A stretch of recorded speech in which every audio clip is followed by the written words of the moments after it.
I can think of two transformative decisions in my life that began as an invitation and launched a winding and turbulent journey still unraveling to this day.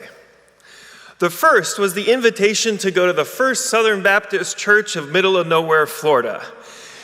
One of my sisters had passed away when I was younger, and so a middle school friend invited me to church to be healed and saved.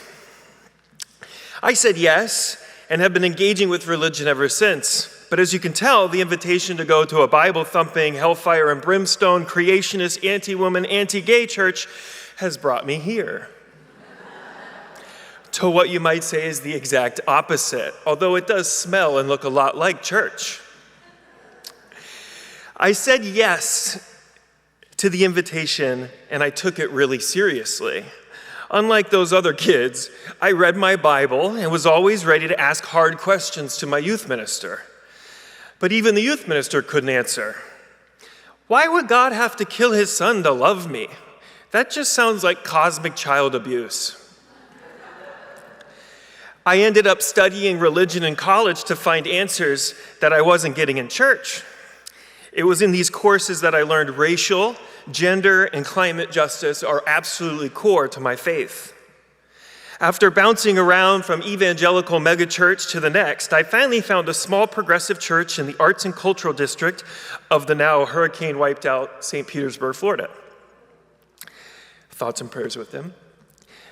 But after preaching one day, an older woman came up to me and asked for life guidance, and I was speechless. I could dissect some Bible verses, but I didn't know a thing about life.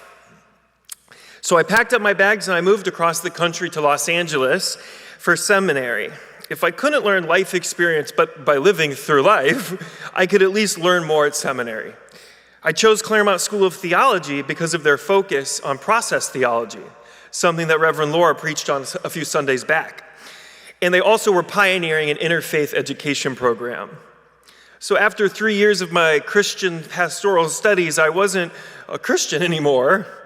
I felt more of a Hindu, agnostic, Christian dabbling in Sikhism.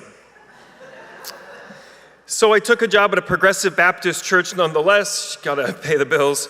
And as a pastor, I just couldn't reconcile my beliefs, even though the church itself was an American Baptist church, is a progressive wing of the Baptist tradition. But when I'd write Sunday's liturgy, I'd still be on the Unitarian Universalist worship words for worship and be using those for the Baptist liturgy.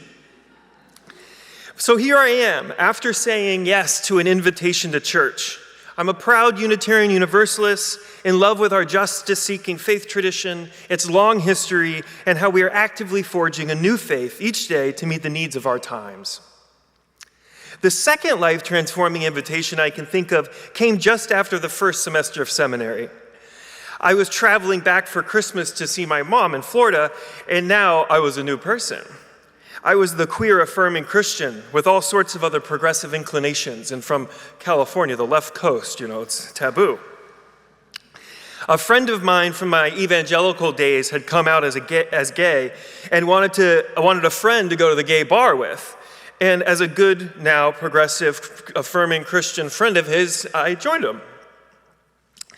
I remember the night perfectly because between the lasers and loud music, what I saw on the TV monitors was a little bit mind-blowing, but I also couldn't look away. And then this guy came up to me and said in a deep voice, "Hey, my name's Brad." He was jacked and he was very hot, and oh my goodness. He ended up being my first date, my first kiss, and my first a lot of things.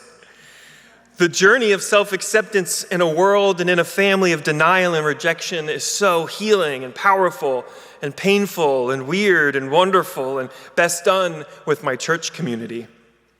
My yes to that invitation has brought many lovers and friends and community and loss and grief, and it's nowhere near over. I'm so happy to be queer and loved and here. So happy Folsom, Ashe, Amen, and blessed be.